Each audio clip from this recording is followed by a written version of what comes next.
It felt bad when my mom said, "It's embarrassing that Shirley is just a high school graduate. She's so different from Laura," with a tone that showed she wasn't proud. My dad agreed, nodding and saying, "Yes, yes."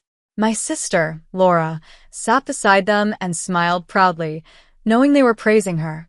I'm Shirley, a high school graduate working as a fashion designer.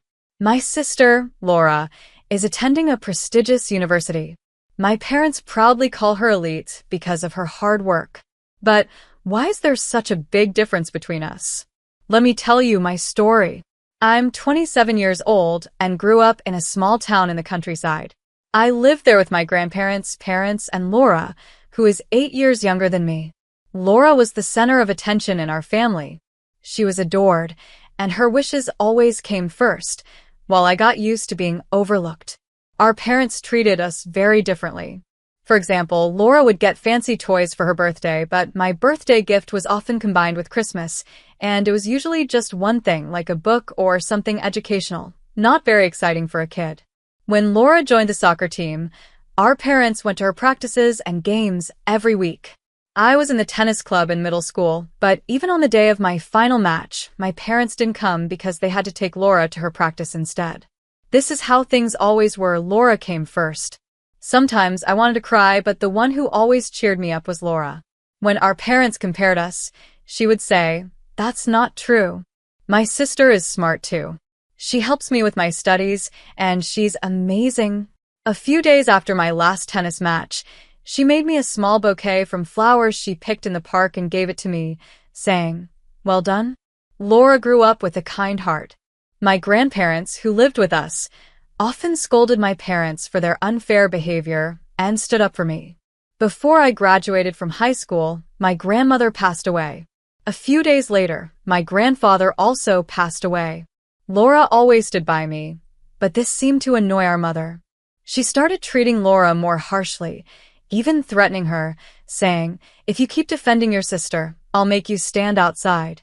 It was a cold winter, and snow had started to fall.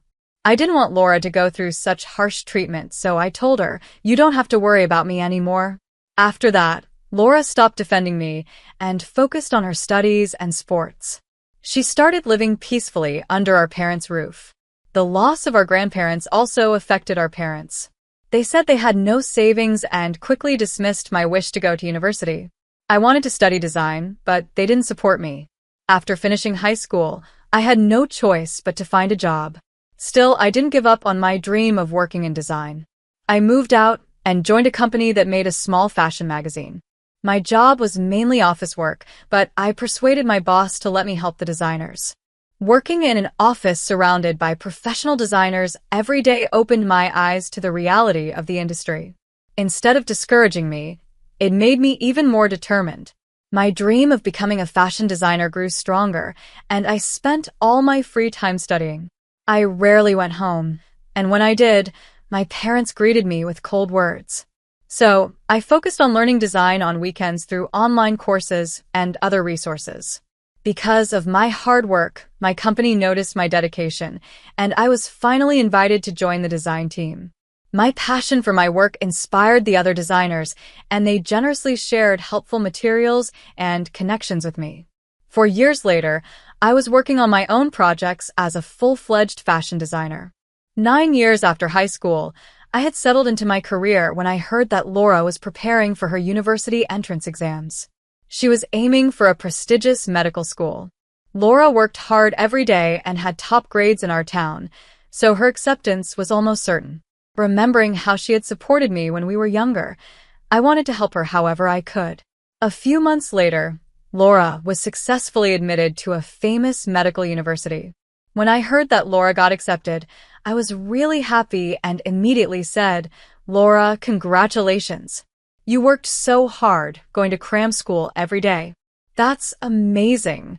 Laura thanked me humbly, but then shared a concern.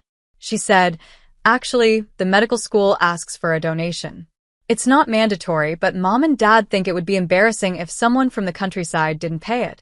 They said we should pay, but you know our finances are already tight with my tuition and living expenses." Laura even offered to manage her living costs by working part-time, but it was clear she wouldn't have time for a job because medical school would demand all her focus. A donation wasn't required, but with our dad working a regular office job and mom only working part-time twice a week, just paying the tuition was already a big challenge. I started to think they might be counting on my savings, but felt disappointed they didn't ask me directly, and instead made Laura bring it up. Even though I felt let down, I decided to help Laura. I agreed to cover the donation and any other costs she needed to start school. Laura rented an apartment near the university, which wasn't far from where I lived. I was ready to help her whenever she needed. But as time passed, Laura seemed to enjoy her university life and became distant. When I reached out, her responses were short and indifferent. Even though she didn't seem interested in talking, she often sent requests like, "I want to eat this," or "Please send me that." I reluctantly arranged deliveries and lent her money, covering the expenses our parents couldn't manage. We occasionally met for meals, but Laura was cold during those times too. She was glued to her phone, only looking up to eat, and whenever I tried to start a conversation, she'd just say, "I'm busy with studies." We barely talked about anything meaningful. Her attitude left me feeling more confused every time. When did we start drifting apart like this? Today, during another meal, she seemed like she didn't want to be there, judging by her reactions. Trying to lighten the mood, I brought up a casual topic about home and said, "Well, as long as you're doing well, that's probably enough to make mom and dad happy, right?" Laura suddenly looked at me, smirked coldly, and said, "Of course. I'm a famous medical student, and you're just a high school graduate designer. Mom and dad aren't worried about you because your job doesn't even need any qualifications," Laura said. Her harsh words hurt me deeply. "What do you mean it doesn't need qualifications?" I asked. "Exactly what I said," she replied coldly. "You call yourself a designer, but anyone can do that nowadays by just looking stuff up online. Even my friends can make websites easily. Aren't you embarrassed to do such a job? Maybe you should at least get a certification." "Oh, but that might be hard for a high school graduate." I felt crushed. "I've worked hard to get where I am. How can you say such things about me, Laura? What happened to you?" Laura just glared at me, annoyed, and clicked her tongue. "Mom and dad talk about it every day. They say I'm amazing for getting into a prestigious medical school, but they're embarrassed that their eldest daughter is just a high school grad. They even tell me I should take care of you, so you don't get jealous. That's why I bother contacting you or eating with you, because they told me to." Her words brought back painful memories from when we were kids. Our parents had always compared us, saying things like, "Laura is smart and reliable, but Shirley is clumsy, stupid, and useless." Hearing that again now felt like a knife to my heart. I felt dizzy and suffocated. Lowering my head, I tried to hold back tears. Laura, thinking I was crying, snorted and said, "Well, I'll be going now." She quickly left the table and went home. Since starting her new life at university, Laura had become a completely different person. All the praise from our parents, constantly calling her a genius and saying she would be a great doctor, seemed to have inflated her ego. At the same time, their belittling remarks about me must have influenced her attitude even more. By the end of that year, I got a raise at work and planned to celebrate with a dinner at a local restaurant. When I told our parents, they said, "Bring Laura home with you," so I reluctantly agreed. It had been a while since Laura had come home because she was busy with her studies and training. From the moment she arrived, our parents barely paid any attention to me. They focused entirely on her. That evening, they invited neighbors, relatives, and even Laura's old classmates who still lived in the area. They prepared a big party with pizzas, a barbecue in the garden, and a lavish spread of food. It was all for Laura, not for me or my accomplishment. I was about to take the microphone to explain the real reason for the party when my mom grabbed it and said, "Today, we are here to announce that Laura has been accepted into medical school and will become a respectable doctor in the future." This party was supposed to celebrate my promotion, but my mom's words shocked me. I tried to speak up, but my dad stopped me. Then Laura, encouraged by the attention, started boasting in front of everyone. "My mom wants me to come home more often, but I'm studying at a prestigious private university, and it's not easy, especially in the medical department. In medical school, we have to work as a team, not just individually, so if I come home, it causes trouble for others. Everyone relies on me when they don't understand something. It's a bit overwhelming. I quietly slipped into the kitchen, pretending to prepare some stew, but I could still hear her loud words. While it wasn't surprising that our parents and relatives were praising Laura, her constant bragging must have been uncomfortable for the neighbors and her former classmates. As Laura kept talking, one neighbor, tired of listening, started a conversation with me when I brought out some drinks. "By the way, Shirley, you're working hard in design, aren't you?" Before I could respond, Laura and our parents quickly interrupted. "She's trying sort of," they said, shaking their heads. "But not much can be expected. It's embarrassing that Shirley is just a high school graduate." "She's so different from Laura," my mom added with a hint of disdain. My dad nodded in agreement, saying, "Yes, yes," while Laura smiled proudly, knowing they were praising her. In the room, there were many people who had only finished high school and were working hard, as well as parents with children in similar situations. While food and drinks were served, everyone tried to stay polite, but it was clear they felt uncomfortable. The only ones who seemed unaware of the awkwardness were my parents and Laura. Feeling overwhelmed by the unpleasant atmosphere, I tried to leave quietly without saying anything. But Laura stopped me. "You come home pretty often, don't you?" "I come back with confidence because I study hard every day." "But maybe you don't mind because you lack both academic credentials and pride," she said, laughing loudly. Even though my dad said, "Hey, that's not a nice thing to say," he laughed a little too. Her words left me speechless and filled with anger. "Good for you, Laura. You don't have to worry. I won't come back next year," I said with a trembling voice as people around us watched with concern. I put down my tray, grabbed my coat and bag, and got ready to leave. Laura and the others were grinning and sharing looks. "If that's what you want, I'll do as you say." "I'll never come back," I said. Even though I was boiling with anger inside, my voice came out cold and emotionless. I didn't feel anything for my parents or Laura anymore. When I said those words, they cheerfully waved and said, "Don't ever come back." As I walked to the bus station, I fought the urge to scream. Going back home had always been painful. When I was chasing my dream of becoming a fashion designer, I rarely visited, using my studies as an excuse. But as I became more established in my career, I still felt tied to my parents, no matter how hard I tried to move on. Laura is much younger and still a student, so maybe she doesn't understand the struggles I've faced since joining the workforce. But my parents should. They raised 3 kids, and while they must have worked hard to do that, they always treated Laura like a genius because of her academic success. They praised her endlessly while belittling me. Their words still stung, not just with anger, but with deep disappointment that squeezed my heart. If I truly valued my work and self-respect, I couldn't keep this toxic relationship, even if they were family. Laura's cruel behavior that night made me decide to completely cut ties with my parents. Months passed, and as the new school year approached, I suddenly got a call from Laura. She hadn't contacted me since that night. She also sent several messages saying, "Please answer the phone." Reluctantly, I picked up. "Hey, what about my tuition?" she asked, her voice full of fear and urgency.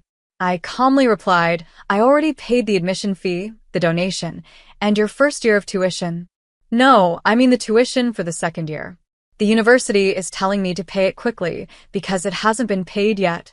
I was stunned. "Why are you telling me this?" I asked. On the other end of the line, Laura hesitated, unable to respond. The truth was, I had used up most of my savings to cover her expensive tuition for the first year. I had planned to make payments gradually for the following years. But after the way she and my family had treated me, I was shocked that she would call me now, expecting me to pay again. "You asked me to help with the donation, didn't you?" "I only helped with the tuition because I was being overly generous." "Didn't Mom and Dad send you to a private university because they could afford the tuition?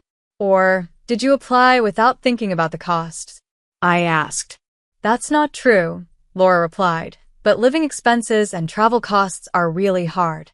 A lot of my classmates are wealthy, and I have to keep up with social obligations too. My parents helped with that, but they said they couldn't afford the tuition and told me to ask you. The reason I could afford to help earlier was that I'd switched to a major design firm to advance my career as a fashion designer. With my success, my salary had gone up significantly, and because I was so busy with work, I'd saved a lot of money from my salary and bonuses. I had told my parents about my job change, so they probably assumed from the start that I'd help pay Laura's tuition. On top of that, they likely thought I'd keep helping because I'd already covered the donation. It seemed like the money I'd saved for her was now gone, wasted on unnecessary expenses. But I no longer felt forgiving toward Laura. While I could have easily covered the tuition, I decided to refuse a request. A few days later, when my parents called me, I rejected their plea too. Their voices sounded panicked and accusatory, which only made me feel worse. In that moment, I realized I could never go back home. They didn't see me as family. They only saw me as someone they could take money from. I wasn't going to let them drain my savings without any care for my feelings. Laura started calling me almost every day, crying. If there had been even one sincere apology, I might have reconsidered. But her words were always the same: please pay for my tuition. If this keeps up, I'll be expelled. I'm doing my best with scholarships and part-time jobs, but it's not enough. What will people think if a student as excellent as me gets expelled? I'll pay you back when I become a doctor. We're family. Please help me. Even her voicemail messages were all similar. One message shocked me: if you're worried about not being able to come home, I'll tell them you don't have to. After saving the messages as proof, I deleted them from my phone. Then I sent a final message to Laura and blocked her number completely. I thought to myself, people who look down on others shouldn't become doctors. And with that, I cut ties completely. I cut off contact with my family and welcomed a new spring. A relative told me that Laura's second-year tuition was eventually paid through scholarships and loans from different relatives. However, there was no extra money to cover her living expenses, so she had to work part-time. Balancing work with her heavy studies, frequent exams, and medical school practices was harder than she expected. She failed many classes and had to drop out 7 months later. Before cutting ties with my family, I had been helping not only with Laura's tuition, but also by sending money home. After I stopped, Laura, whose pride was shattered, returned to live with our struggling parents, who were barely making ends meet. Even though Laura was smart, the money for her education had run out. Instead of looking for a job locally, she spent her time playing games and taking out her anger and frustration on others. A neighbor told me that loud arguments could often be heard from their house at night. Since my parents had always spoiled Laura, they couldn't stand up to her. When I saw my parents around the neighborhood, they looked tired and people avoided talking to them. One day, under what must have been extreme stress, my father got into trouble on the train during his commute. He inappropriately touched a woman standing next to him, and other passengers noticed. He was detained and arrested. Fortunately, a settlement was reached, and it didn't turn into a criminal case, but my father was forced to resign from his job. My mother started looking for work, but since she had only worked part-time before, she couldn't find a stable job. My parents tried to contact me through relatives, but it didn't go well.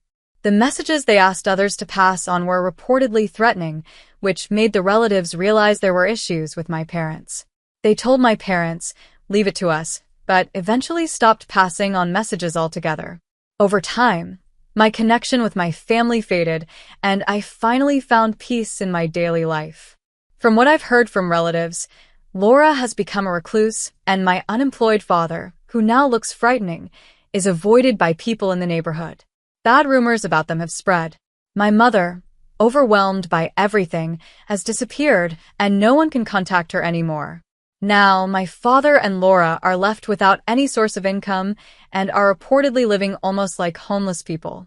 If they had built good relationships with their neighbors, they might have found some support. But given their behavior in the past, it's hard for anyone to sympathize with them. I'm doing well in my design career and recently got chosen to work on big projects, which is a big step forward for me. This has inspired me to finally start a plan I've been thinking about for a while, taking university entrance exams. Since my finances are in a good place now, I plan to focus on this challenge after finishing my current project. Looking ahead, I'm also thinking about starting my own business. To prepare for that, I want to learn more, not just about design, but also about management. I'm really excited about this new challenge.